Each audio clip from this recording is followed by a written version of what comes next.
Hello दोस्तों, स्वागत है आपका आपके इस चैनल पर। आज फिर हम जो बिहार बोर्ड का मॉडल सेट है उसको हम फिर कंटिन्यू करेंगे। टोटल 20 तक क्वेश्चन बना दिए हैं, अब 21 से स्टार्ट करते हैं। ठीक है, तो क्या है क्वेश्चन, पहले ये देख लीजिए। वेक्टर से प्रश्न है, क्या है कि दो सदिश दिया हुआ है, एक वेक्टर ए और वेक्टर बी। तो हमको निकालना क्या है, सदिश गुणनफल। देखिए ये सदिश गुणनफल, पहले इस बात को ध्यान से, गुणनफल, और एक होता है अदिश गुणनफल। अदिश गुणनफल, अब इसका मतलब क्या होता है, देखिए आपको अगर ए क्रॉस बी दे दे तो आप समझ जाएंगे कि आपको क्या करना है, क्रॉस निकालना है। Vector A dot vector B दे तो आप भी ये भी समझ जाएंगे। लेकिन आपको एक भाषा में दे दे, भाषा में देख क्रॉस प्रोडक्ट और डॉट प्रोडक्ट, तो इसका मतलब है कि क्या निकालना है। तो देखिए सदिश का मतलब होता है वेक्टर ए क्रॉस वेक्टर, यानी क्रॉस निकालना। अदिश का मतलब डॉट निकालना है। समझ गया। तो क्वेश्चन क्या कहा है कि सदिश गुणनफल यानी सदिश गुणनफल निकालना है। तो क्या इसका मतलब है, यानी हमको क्या निकालना है, vector A cross vector B निकालना। अगर वही क्वेश्चन कहता कि अगर अदिश गुणनफल ज्ञात करें, इसका मतलब vector A dot vector B का मतलब निकालने की। तो देखिए क्वेश्चन क्या कहा है कि यहाँ पर लिख लेंगे, दिया हुआ है कितना, क्या क्या दिया है, वेक्टर ए 2i -3j -5k, vector B दिया हुआ है -7i +6j +8k। तो क्या कहा है, सदिश गुणनफल, चाहे इस प्रकार आप लिख सकते हैं प्रश्नानुसार, प्रश्न जो कह रहा है सर, क्या कहा है, सदिश गुणनफल वेक्टर ए तथा वेक्टर बी का सदिश गुणनफल। मतलब इसका मतलब यहाँ पर लिख लेते हैं, vector A cross vector B हमको निकालना है। ठीक है, तो vector A cross vector B किस प्रकार निकाला जाता है, तो पहले मैग्नीट्यूड की तरह निकाला जाता है। आप आई जे और के लिख लीजिए। अब देखिए जो पहला वेक्टर है उसमें से जो अंक है उसको लिखा जाता है। आप पहले जो अपना मर्जी से आई जे और के मैग्नीट्यूड के साइन में लिख दीजिए, और उसके बाद अब कितना है, वेक्टर ए में दिया है 2 -3 और -5, और वेक्टर बी में कितना है, -7 6 और 8। अब इसको सॉल्व कर लेते हैं, इसको मिटा देते हैं। अब देखिए इसको कैसे सॉल्व करेंगे। अब सॉल्व करने के लिए आई को यहाँ से लेंगे और देखेंगे कि इसके आई और इसके रो और कॉलम को उठाएंगे तो कितना बच रहा है, -3 -5 और 6 8। उसके बाद देखते हैं क्या जे ले रहा है तो -j लेते हैं, तो इसमें क्या बच रहा है, देखिए इसको रो कॉलम को, तो 2 -5 -7 8, 2 -5 -7 और 8। ठीक है, और उसके बाद कितना प्लस के लेंगे, तो इसमें देखिए क्या होगा, 2 -3 -7 6, 2 -3 -7 और 7 और 6, इस प्रकार से हो गया। अब इसको यहाँ से सॉल्व कर लेते हैं। क्या होगा, इसको सॉल्व करेंगे तो देखिए कितना हो जाएगा, इसको गुना कीजिए, तो -3 × 8 -5 × 6, इस प्रकार से। और इसको अगर गुना करते हैं तो कितना हो जाएगा, -j 2 × 8 माइनस तो प्लस हो जाएगा, यानी 7 × 5, यहाँ पर प्लस के कितना हो जाएगा, 2 × 6 -7 × 3। ठीक है, अब इस प्रकार से हम इसको गुना कर लेंगे, कितना हो जाएगा, -24, और ये क्या है, माइनस प्लस, 6 पंचे 30, -j 8 दूना 16 और -7 5 35। प्लस के कितना आ जाएगा 6 दूना 12 माइनस 7 3 21। ठीक है, अब इसको आगे सॉल्व कर लेते हैं। आगे सॉल्व करते हैं तो देखते हैं कितना आ रहा है। इसको घटाएंगे तो कितना आ जाएगा 6 माइनस जे। इसको अगर घटाते हैं तो कितना आ जाएगा माइनस में 19 यानी 96, मतलब सॉरी माइनस 19 आ गया। प्लस के इसको करते हैं तो कितना हो जाएगा, अगर इससे 12 घटाएंगे तो कितना हो जाएगा 9 माइनस 9 बचेगा। ठीक है, अब इस कितना आ जाएगा 6 आई और माइनस माइनस प्लस 19 जे अब माइनस 9 के। तो यही आपका आंसर हो गया। तो फाइनली आपका वेक्टर ए क्रॉस अतः यहाँ लिख सकते हैं, अतः vector A cross vector B बराबर आप 6i plus 19j minus 9k, इस प्रकार आप लिख सकते हैं। ठीक है, तो ये आपका इस प्रकार सदिश का मतलब सदिश में ही होगा यानी वेक्टर में ये, और अदिश मतलब कोई अंक में होगा। ठीक है, तो ये पहला क्वेश्चन हो गया। अब 22 नंबर क्वेश्चन देखिए क्या है। 22 नंबर प्रोबेबिलिटी यानी प्रायिकता से है। तो क्या है, तो एक सिक्के को 3 बार उछाला जाता है तो उसके 2 बार शीर्ष आने, ठीक 2 बार, कोई 2 बार होना चाहिए, मतलब या तो 2 बार, मतलब 2 बार शीर्ष साथ में ही होना चाहिए। तो शीर्ष आने यानी शीर्ष मतलब हेड आने की। तो देखिए हम पहले कर लेते हैं, 3 गो सिक्का मतलब एक ही सिक्का को 3 बार उछालेंगे तो या तो हेड हेड हेड, देखिए क्या होगा एस इक्वल टू हम ले लेते हैं क्या क्या आने की संभावना है। तो या तो हेड हेड हेड आएगा, या तो टेल टेल टेल आएगा, या तो हेड हेड टेल, नहीं तो फिर या तो आएगा टेल टेल हेड इस प्रकार, नहीं तो आएगा हेड टेल हेड या फिर टेल हेड टेल। ठीक है, और आ सकता है क्या हुआ 1 2 3 4 5 6 टोटल क्या हुआ 3, तो 8 को हो जाएगा। तो कितना आ जाएगा, उसके बाद हेड टेल टेल और उसके बाद एक और यहाँ नीचे लिख लेते हैं, उसके बाद आ जाएगा टेल हेड हेड, इस प्रकार से आएगा। ठीक है, टोटल यहाँ तक इतना ही हटा है तो इसको लिख दिए। ठीक है, अब देखिए क्या बोला है, तो यहाँ नंबर ऑफ एस कितना हो जाएगा, number of S 1 2 3 4 5 6 7 8, number of S 8 हो गया। ठीक है, तो अब क्या कहा है हमको कि ठीक 2 बार शीर्ष आना, मतलब ठीक 2 बार, मतलब कहाँ देख रहे हैं, ठीक 2 बार, ठीक 2 बार, एक यहाँ है, ये ठीक 2 बार हेड नहीं है, ठीक 2 बार हेड नहीं है, यहाँ देखिए ठीक 2 बार हेड, मतलब 1 2 3 कितना, एक मतलब 3 गो। तो नंबर ऑफ ई कितना है, ई मानिए ए मानिए, जो भी मानना है आप मान सकते हैं। तो क्या क्या चीज़ है, देखिए कितना हेड हेड हेड, या फिर हेड हेड टेल, या फिर टेल हेड हेड, ठीक 2 बार, ठीक मतलब लगातार 2 बार। देखिए टेल हेड हेड तो यहाँ पर भी, लेकिन ये नहीं होगा, मतलब ठीक साथ में ही होना चाहिए। तो ये दोनों ये साथ में नहीं है, ये भी साथ, मतलब हेड शीर्ष मतलब हेड। अब देखिए तो क्या कहा है हमको, तो प्रायिकता निकालना है, तो शीर्ष आने की केवल प्रायिकता निकालना। तो प्रोबेबिलिटी ऑफ ई कितना हो जाएगा, तो नंबर ऑफ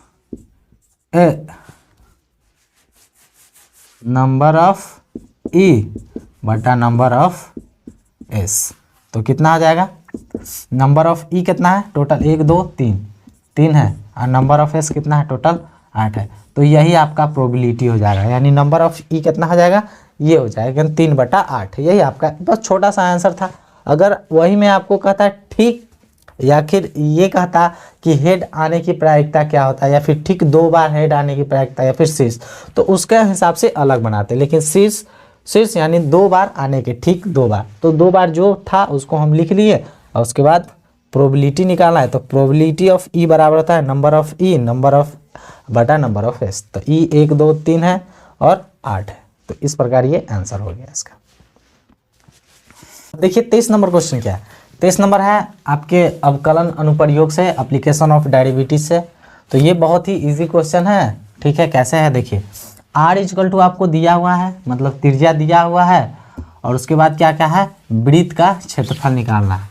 वृत्त का क्षेत्रफल निकालना है किसके, r के सापेक्ष। तो r के सापेक्ष मतलब क्या, जैसे डिफ्रेंशिएट करते थे x के सापेक्ष, तो उसी प्रकार यहाँ भी डिफ्रेंशिएट करना है, या सापेक्ष बोल रहा है यानी r के सापेक्ष, तो डिफ्रेंशिएट भी r के सापेक्ष में करते हैं। तो चलिए हम देखते हैं क्या है, दिया हुआ है, दिया हुआ है वृत्त की त्रिज्या r इक्वल टू कितना, 6 सेंटीमीटर। ठीक है, तो प्रश्नानुसार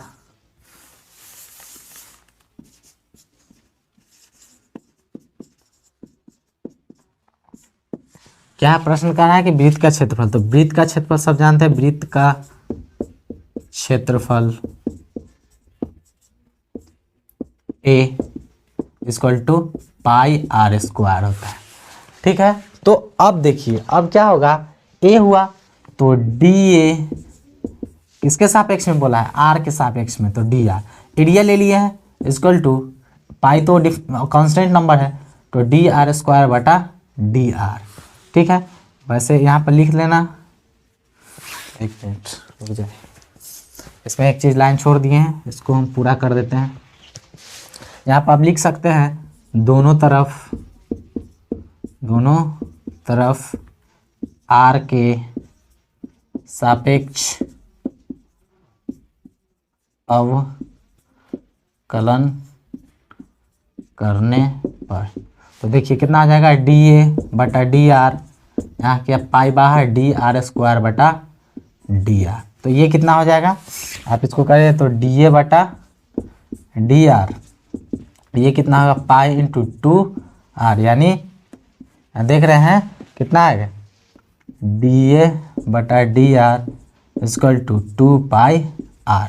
अब देखिए r का तो वैल्यू हमको पता है, कहाँ, ये रहा, r का वैल्यू हमको पता है, तो यहाँ नहीं रखना है, डिफ्रेंशिएट करने पहले यहाँ पर हम क्यों नहीं रखें, चूँकि हमको कहा है कि एक r के सापेक्ष, पहले सापेक्ष मतलब जो डिफ्रेंशिएट कर लेंगे तो उसके बाद जो आएगा उसके बाद रखना है, यानी dA बटा dr आ गया था, इसलिए dA बटा dr equal to 2 pi into r कितना दिया हो, अब 6 रख दीजिए, तो आप ये हो जाएगा आपका 12 पाई, यही आंसर हो जाएगा। ठीक है, तो dA बटा dr कितना होगा, 12 पाई, यही आंसर हो जाएगा।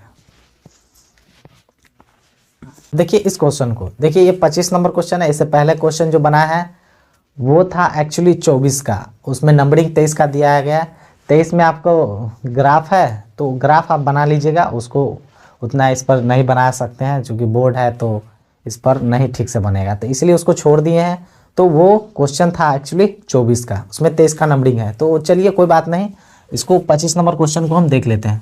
तो देखिए 25 नंबर क्वेश्चन क्या है, डॉट में भी दिया हुआ है और क्रॉस में भी दिया हुआ, तो इस प्रकार के क्वेश्चन हम क्या करेंगे, तो एक बात हमेशा ध्यान रखिएगा, अगर आपको कभी भी डॉट और क्रॉस दोनों साथ में रहे तो पहले काम करना है क्रॉस का, चूँकि क्रॉस में क्या होता है, सदिश गुना होकर सदिश ही हमें प्राप्त होता है। ठीक है, तो सदिश में सदिश से गुना करें तो सदिश प्राप्त होगा, लेकिन यहाँ पर अगर इसको करेंगे तो ये गड़बड़ हो जाएगा, क्योंकि यहाँ अदिश प्राप्त होगा और इसका मान ठीक से नहीं निकल पाएगा, क्योंकि मान निकलना चाहिए अदिश से, अगर मतलब डॉट भी दिया रहा है और क्रॉस दोनों साथ में दिया तो उसका मान निकलना चाहिए, जो मान निकलता है वो मतलब अदिश निकलता है। लेकिन अगर आप ऐसे चलिए जिसके हिसाब से ये दिया हुआ है उसके हिसाब से अगर चलिएगा तो वो ये गलत हो जाएगा, वो ऐसे नहीं बनाना है। तो देखिए यहाँ डॉट है तो क्रॉस है, तो देखिए पहले इस दोनों का काम करेंगे, पहले क्रॉस का काम करेंगे। तो क्रॉस निकालने का हम जानते हैं, पहले इसको मैग्नीट्यूड में निकालना होगा, जो आएगा उसके बाद इसमें हम करेंगे। तो चलिए देखिए पहले इस दोनों को चलते हैं, पहले I J और K लिख लेते हैं, पहले इस दोनों का काम कर लेते हैं। कितना है 3 माइनस 6, वहाँ कितना है 1 माइनस 3 और 2। अब देखिए इसको हम सॉल्व कर लेते हैं। I अब यहाँ से देखिए कितना हो जाएगा -6 3 और ये तो माइनस J यहाँ से लेंगे। अब इसको सॉल्व करते हैं तो देखिए कितना हो जाएगा 3 6 1 2 3 6 1 2। उसके बाद के लेंगे प्लस के, अब इसको ढकेंगे तो कितना 3 माइनस 6 और यहाँ 1 माइनस 3। अब इसको सॉल्व कर लेते हैं, कितना आता है, तो i इंटू कितना हो जाएगा, तो -12 और प्लस 6 18 माइनस जे करेंगे तो 3 दूना 6 और इसको करेंगे तो -6। उसके बाद प्लस के कितना हो जाएगा -9 और प्लस 6। अब इसको करते हैं, कितना हो जाएगा, वेक्टर डायरेक्ट लिख देते हैं। देखिए -12 है और 18 है तो यानी 6i। यहाँ पर देखते हैं ये तो 0 हो जाएगा, तो इसको लिखने का कोई मतलब बनता नहीं है। चाहे आप लिख सकते हैं 0 इंटू जे, इस प्रकार भी लिख सकते हैं। प्लस हो गया माइनस, पहले यहाँ से देख लेते हैं, घटा लेते हैं। -9 और प्लस 6 है, -3 आएगा तो कितना हो जाएगा -3 के। अब आया, अब यहाँ से इसको गुना करते हैं।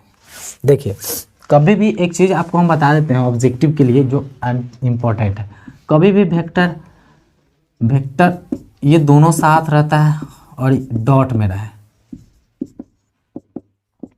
इस प्रकार के क्वेश्चन बहुत सारे होते हैं, मतलब ऑब्जेक्टिव में पूछे जाते हैं। ठीक है, तो ये 0 होता है, ये 1 होता है, इसलिए डॉट में जब गुना करते हैं तो हमारा कांस्टेंट मतलब एक अदिश संख्या आता है। ठीक है, और इस दोनों को करते हैं तो देखिए कितना सदिश में आया, सब क्या आया, सदिश में आया। तो और सारे इसमें होते हैं लेकिन इसमें अलग अलग रहे, जैसे मान लीजिए अगर डॉट में अलग अलग रहे तो ये 0 होता है, लेकिन वही वेक्टर इस प्रकार से रहे, मतलब i j और k, मतलब अगर मान लीजिए कि अगर कोई संख्या अगर क्लॉक वाइज चल रहा है, देखिए इस प्रकार ये i होता है, ये j और ये k होता है। तो हम देख रहे हैं कि कहाँ से चल रहा है, ये क्लॉक है कि एंटी क्लॉक, ये क्लॉक वाइज चल रहा है। घड़ी ये कैसे चलता है, इस प्रकार चलता है, तो क्लॉक वाइज होता है, जब बच जाता है -j होता है। ठीक है, तो इस प्रकार ये होता है इसके ऑब्जेक्टिव के लिए। लेकिन हम यहाँ पर देखिए अब इन दोनों को जब डॉट निकालेंगे तो देखिए दोनों डॉट में गुना होगा, तो इसको गुना हम नहीं करेंगे, क्यों, क्योंकि i डॉट i कितना होता है, 1 होता है। तो इतना करने की हमको जरूरत नहीं, डायरेक्ट संख्या है वो हम संख्या बैठा देंगे। ठीक है, इसको मिटा देते हैं।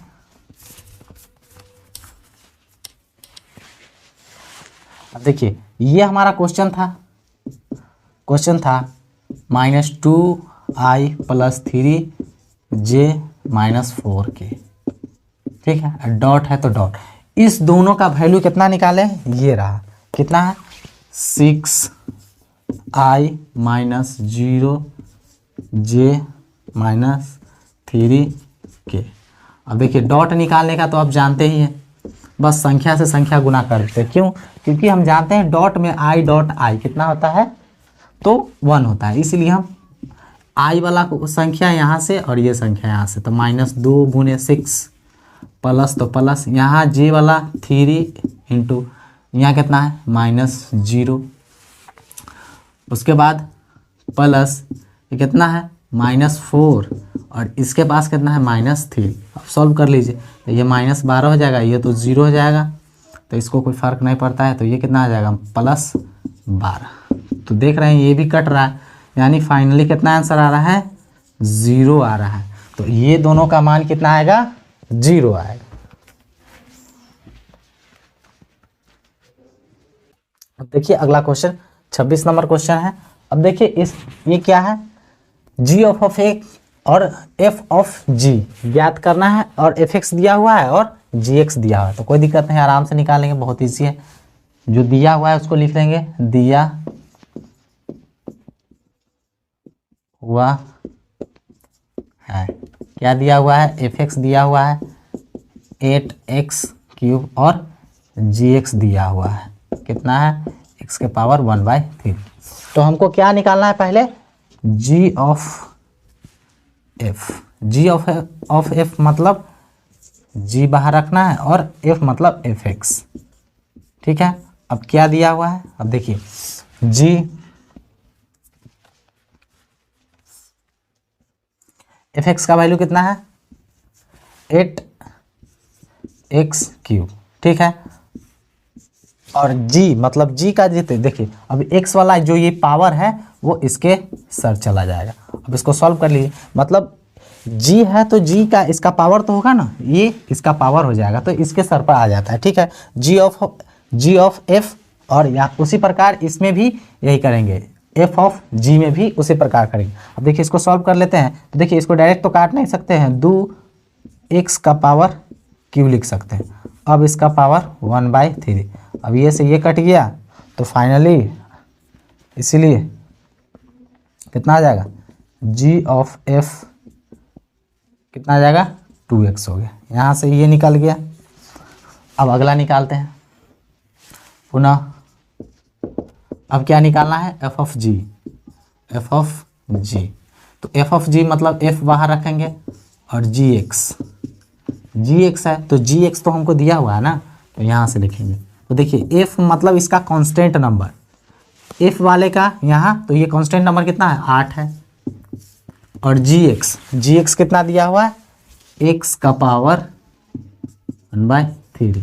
अब देखिए जो f ऑफ x लिखे हैं इसका पावर इसके साथ अगर जस्ट इसके उल्टा होता है, इसका पावर अगर g ऑफ x निकालना है तो f ऑफ x का पावर इसके साथ आता है, और अगर f ऑफ g निकालना होता है तो f ऑफ g निकालना होता है g वाले का पावर इसके साथ आता है। तो उसी प्रकार इसका पावर f वाले का है ना, तो 8 तो लिख दिए और इसका पावर भी इसके साथ चला जाएगा, तो कितना आएगा 8। अब 3 से 3 कट गया तो x, तो f ऑफ g कितना आएगा 8x, तो अतः f ऑफ g आ गया आपका 8x और g ऑफ f आ गया आपका 2x।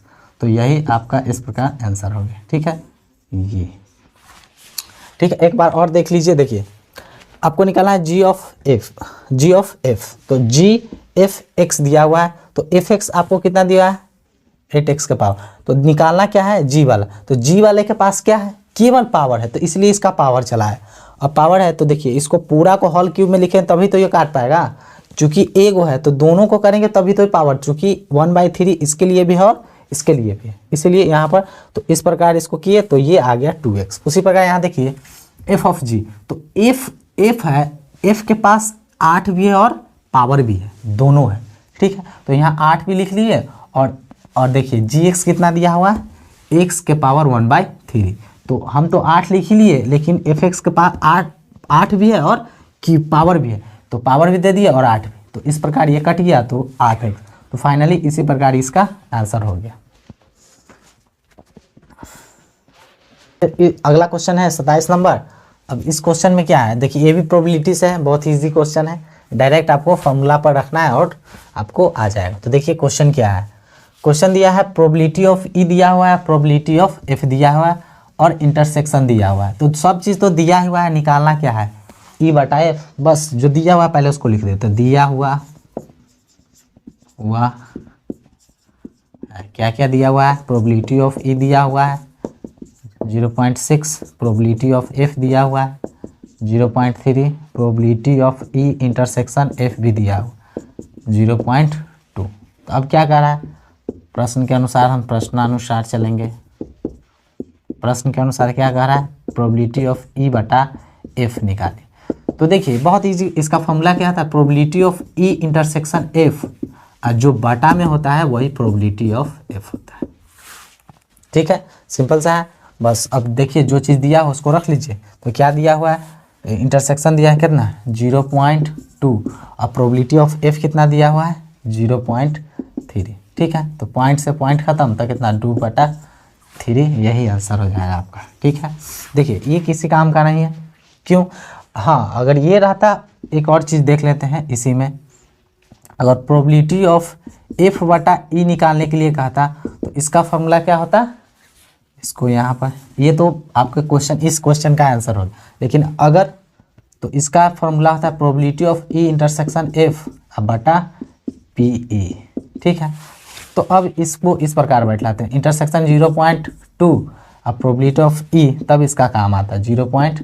से पॉइंट खत्म, द्वितीय 6 यानी 1/3, तो इसका इस प्रकार होता है। तो आपको ये कहता तो इस पर ये भी निकाल लेते, और ये तो कहा ही है, तो ये हमारा क्वेश्चन का यही आपका आंसर हो जाएगा, ठीक है। तो इस प्रकार कोई भी इसमें से ये हो या फिर दोनों में से कोई भी हम बना सकते हैं।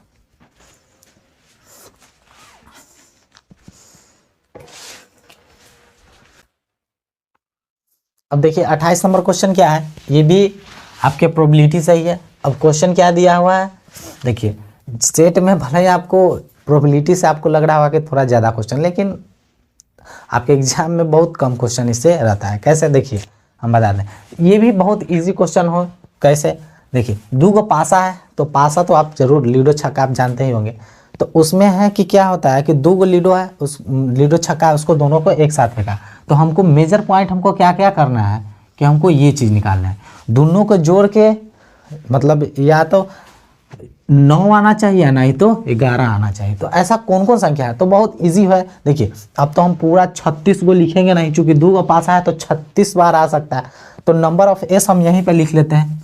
नंबर ऑफ एस टोटल कितना होता, 36 को होता। क्यों कि टोटल छक्का उसमें कितना है, 6 है, और दूसरा वाला में कितना है, 6 है, तो आएगा कितना, 36 आएगा। तो नंबर ऑफ एस पता चल गया। तो अब देखिए हमको क्या इसमें क्या क्या आ सकता है, हमको 9 जोड़ के 2 को हम फेंकेंगे। तो मान लीजिए या तो होगा, या तो 5 4 ये भी जोड़ेंगे तो कितना आएगा, 9 आएगा, या फिर 4 5 को भी जोड़ेंगे तो कितना है, या तो मतलब देखिए इसी प्रकार से हम सबको लिख देंगे। या तो ये भी हो सकता है 6 3 एक छक्का में 6 आया होगा, एगो पासा में, एगो में 3 आएगा। या फिर ये भी हो सकता है एगो पासे में 3 आया होगा और एक में 6 आएगा, ये भी तो हो सकता है। तो जोड़ता है तो तीनों में दोनों क्या हो रहा है, 9 हो रहा है। ये भी दोनों जोड़े तो 9, ये भी 9 और अब ऐसा हमको नहीं लगता है कि कोई है जो अब जोड़ के 9 आ सकता है। ठीक है, यही बस इसमें 4 है जो 9। अब 11 वाला पर चलते हैं। तो 11 वाला का एगो ऐसा होगा, या तो 5 6 आएगा तो 11 होगा, नहीं तो 6 5 होगा तो 11 होगा। तो हमको पूरा उतना लिखने की जरूरत नहीं है, पूरा 3600 का 3600 हमको जो यहाँ पर क्वेश्चन जो कहा है बस उसके हिसाब से हम लिख लिए हैं कि हाँ ये होता है। तो देखिए, तो अब क्या कहा है कि हमको इतना आने की प्रायिकता ज्ञात करें, तो कोई दिक्कत नहीं है। तो हम इसको चाहे तो इसको मान भी सकते हैं नंबर ऑफ ई, चाहे नंबर ऑफ ई, जो भी आपको माना है। तो टोटल 1 2 3 4 5 6 कितना है, 6 है। ठीक है, तो प्रोबेबिलिटी ऑफ निकालना है, प्रोबेबिलिटी तो निकालना है। तो हम हमारा प्रश्न क्या करा है, प्रश्नानुसार हम चलेंगे। प्रश्नानुसार तो क्या कहा है, 9 या 11 आने की प्रायिकता। तो 9 या 11 आने की प्रायिकता क्या होगी, टोटल 6 को है ना, तो प्रोबेबिलिटी ऑफ ई, हम चूंकि ई लेके चले हैं तो हमारे हिसाब से ई होगा। तो नंबर ऑफ एस बटा नंबर ऑफ ई होगा। तो देख रहे हैं नंबर ऑफ ई बटा नंबर ऑफ एस होता है। ई कितना है, टोटल 6 को है, और नंबर ऑफ एस कितना है, टोटल 36 को। सो काटेंगे तो 1/6। तो कितना आया, प्रोबेबिलिटी ऑफ ई आपको फाइनली 1/6, यही आपका आंसर होगा। इसी प्रकार होगा क्या, 9 या 11 आने की प्रायिकता, तो 1/6 हो जाएगा। अब नेक्स्ट क्वेश्चन देखते हैं।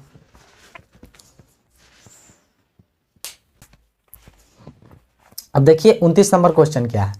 अब इस वीडियो का ये आखिरी नंबर क्वेश्चन है, एक और क्वेश्चन बचता है। तो वो क्वेश्चन बहुत लंबा है, उसको लगभग उसको बनाने में हमको कम से कम 10 से 11 मिनट या 12 मिनट हो सकता है लग जाए। तो इस वीडियो में उसको रखना थोड़ा सा मुश्किल है, चूँकि हमको भी अपलोड करने में बहुत सारी दिक्कत होती है। तो उसको एक अलग सेपरेट वीडियो में उसको बनाकर हम दे देंगे। ठीक है, तो इसमें टोटल 29 को हम देखेंगे। अगला एक वीडियो और उसको स्पेशल बनाएंगे, 10 या 11 मिनट का होगा, उसको बढ़िया से समझाएंगे। चूँकि ऐसे इसको बनाएंगे बहुत छोटे में तो वो आपको कभी नहीं समझ में आएगा, क्योंकि वो मतलब एक अलग ही क्वेश्चन है। समझ लीजिए डिफरेंशिएशन इक्वेशन का है। समझिए कि वो 5 नंबर में पूछा जाता है, लेकिन चलिए कोई नहीं, आपको दे दिया है 2 नंबर में, तो फिर भी हम उसको सॉल्व तो जरूर करेंगे। तो उसको एक अलग वीडियो में बना के और उसको अपलोड कर देंगे। ठीक है, तो इसमें टोटल 29 को ही क्वेश्चन देखेंगे। अब देखिए 29वां नंबर क्या है क्वेश्चन, उसको हम देख लेते हैं कि इंटीग्रेट से है, निश्चित यानी निश्चित समाकलन से है। तो क्या होगा, पहले हम इसको लेट मानना होगा, लेट log x = t। तो डिफरेंशिएट करेंगे बोथ साइड,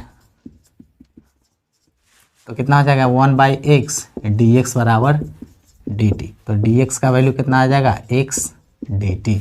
ठीक है, अब यहाँ पर हमारा क्वेश्चन क्या था 2 1 log x बटा x dx। अब यहाँ पर वैल्यू सबका रख देंगे। देखिए यहाँ पर आप चाहे तो चेंज कर सकते हैं। क्या चेंज कर सकते हैं, देखिए यहाँ पर आप लॉग में मतलब t के रिस्पेक्ट में सबको चेंज कर सकते हैं। अपर लोअर लिमिट देखते हैं ताकि हमको बाद में फिर x पुट नहीं करना पड़े, इसलिए। तो देखिए पहले अपर और लोअर लिमिट को चेंज कर लेते हैं। देखिए अगर यहाँ x के जगह अगर 2 रखते हैं तो कितना होगा, यहाँ लॉग अपर लिमिट log 2 हो जाएगा। ठीक है, अगर यहाँ 1 रखते हैं तो लोअर लिमिट कितना होगा log 1 हो जाएगा। ठीक है, अब क्वेश्चन हमारा जो है रूट अंडर लॉग एक्स का वैल्यू कितना माने t बटा x। ठीक है, dx का वैल्यू कितना है x dt। x से x कट गया। अब इसको आगे बनाते हैं, इंटीग्रेट ऑफ कितना हो जाएगा log 2 अपर लिमिट है और log 1 का वैल्यू 0 होता है, आप जानते होंगे log 1 का वैल्यू 0 होता है। तो रूट अंडर t dt। ठीक है, तो इसका तो 2 रूट t प्लस c हो जाएगा। अब जो है इसका वैल्यू रख दीजिए, तो रूट अंडर कितना आ जाएगा t का वैल्यू कितना एक बार रखना है log 2 प्लस c। बस यही आपका आंसर हो जाएगा। सॉरी c नहीं, इसमें c यहाँ पे नहीं लगा, क्यों, क्योंकि ये सब क्या है एक कांस्टेंट नंबर है। तो कांस्टेंट जिसमें होता है उसमें c नहीं लगता। c लगाते ही है क्योंकि हमको इंटीग्रेट जितना भी करते हैं उसमें हमको c नहीं सॉरी कांस्टेंट नहीं आता है, इसलिए हम c मतलब कांस्टेंट c या k लगाते हैं। तो ठीक है, तो आज के लिए टोटल इसमें 8 ही क्वेश्चन सॉल्व कर पाए हैं। एक था ग्राफ, वो तो आप बना लीजिएगा। एक है जो अंतिम नंबर 30 नंबर क्वेश्चन, उसको हम एक अलग वीडियो में दे देंगे। ठीक है, तो आज के लिए इतना ही। मिलेंगे किसी नेक्स्ट वीडियो में किसी नए टॉपिक के साथ, तब तक के लिए जय हिंद।